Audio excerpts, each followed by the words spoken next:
there are what we call hidden curriculums.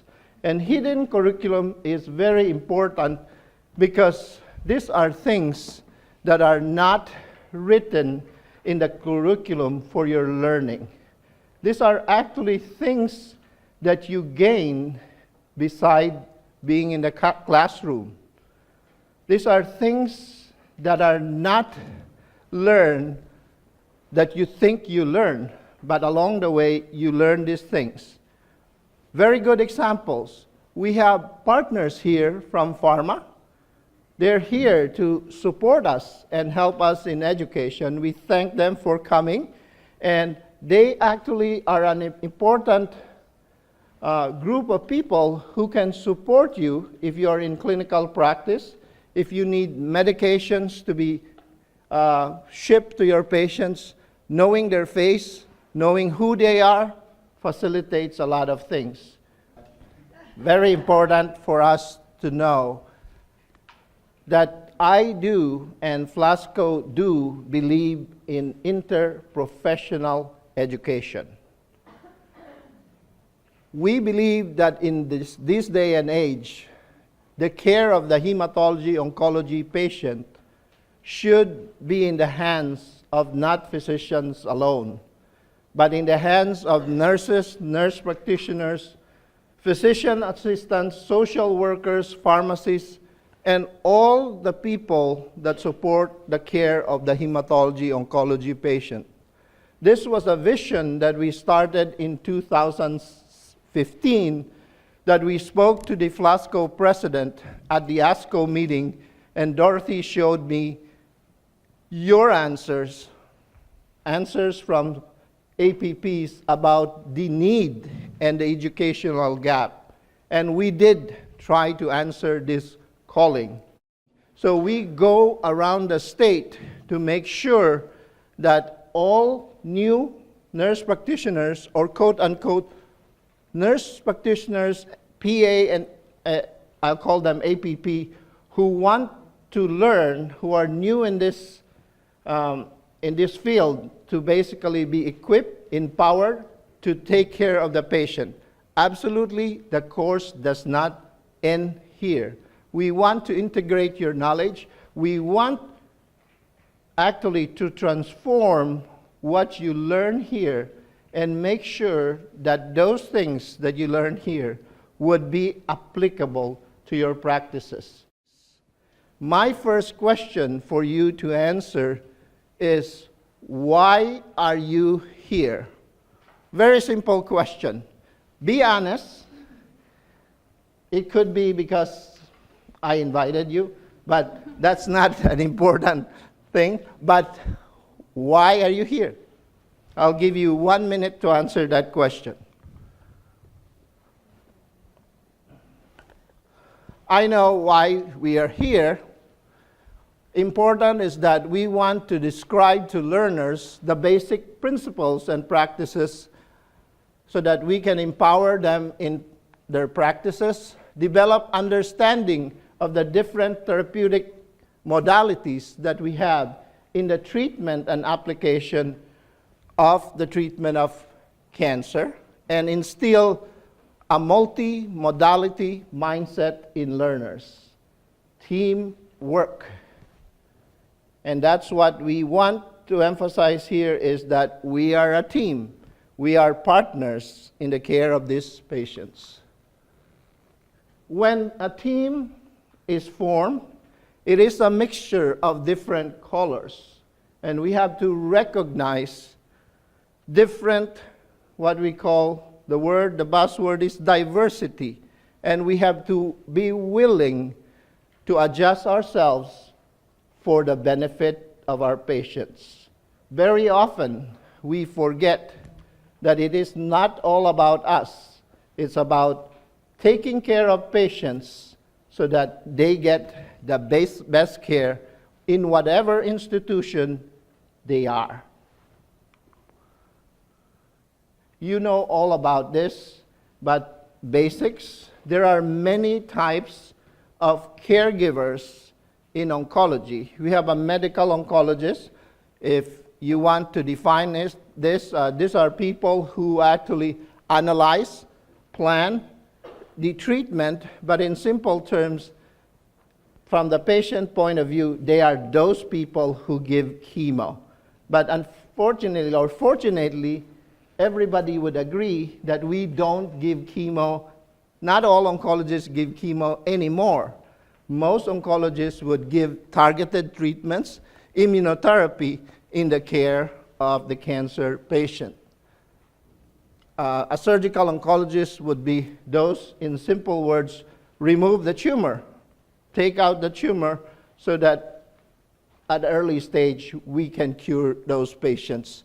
Radiation oncologists, we have one of them here who will talk to us, so I'll not elaborate, but they have all those weird machines that basically burn you. But joking aside, they are actually a very important component in the care of the many types of patients.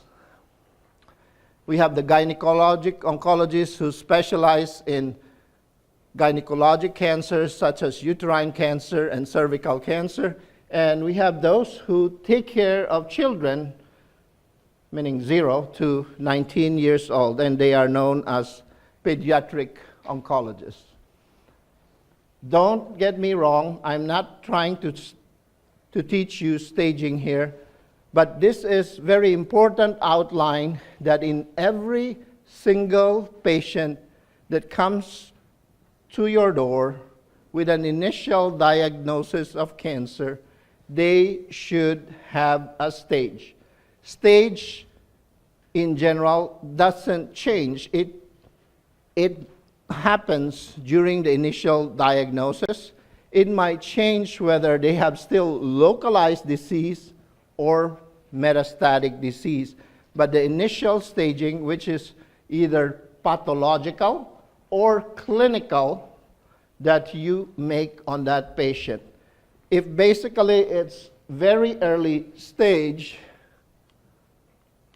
and it's localized, it's stage 0, meaning it has not spread, it's superficial, or if it's a small tumor, by small, we in general would say less than 2 centimeter or less than 3 centimeter, depending on what type of cancer.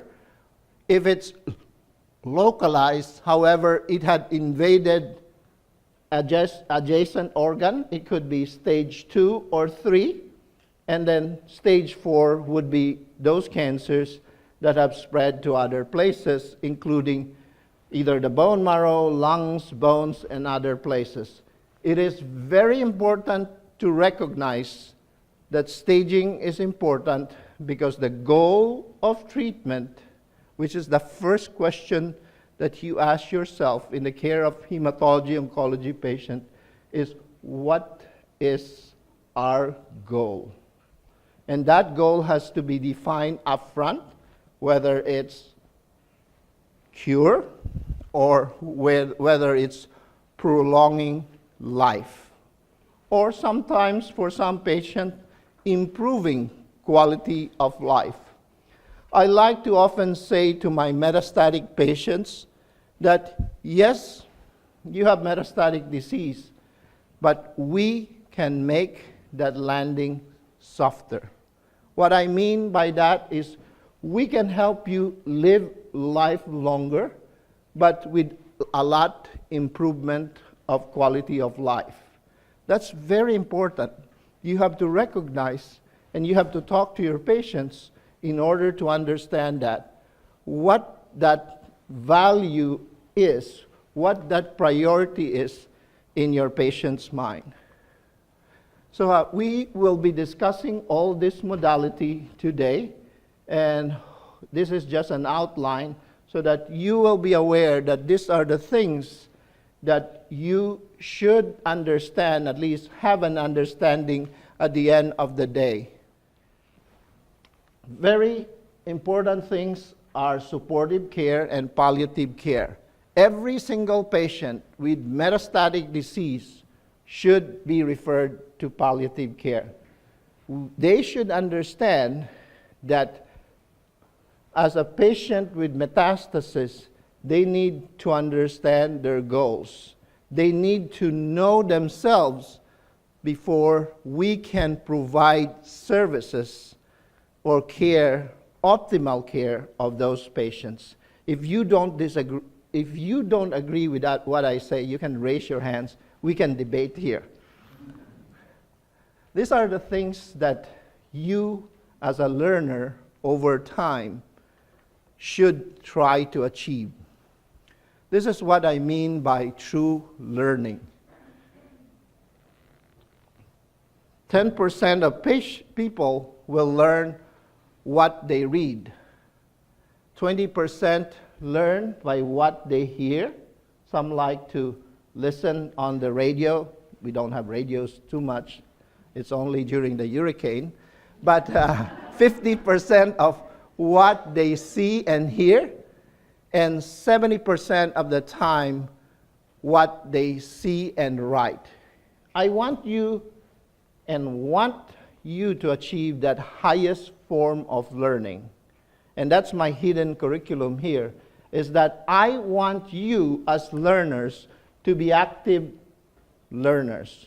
People who actually stand here and teach other people about what you know. So that's the highest level, and this is the Miller pyramid. You can call it many names, but Dr. Miller studied how people learn, and the best way for you to learn is actually to teach other people. That's the highest level of learning. I did talk about this, so no need to repeat. But I want to emphasize that we want a small group of learners so that they can make an impact. One person can make an impact on 10, 20 other members in their practices. We had 18 practices represented in our first meeting, and a lot of them have some experience in HEMONC. The topics that they thought were very relevant for their practices include doing a good physical exam, basic pharmacology, hematology, and oncologic emergency. Everybody acknowledged that our meeting filled a professional gap. It increased their knowledge, it increased their competence, motivated.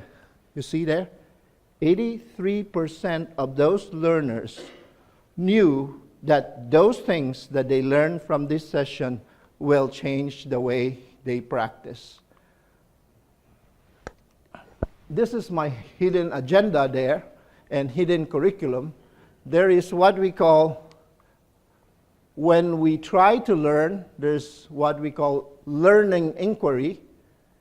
The other way of trying to learn is actually self-directed learning.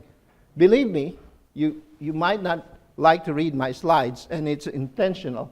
Self-directed learning actually can happen when we sit down and try to dream.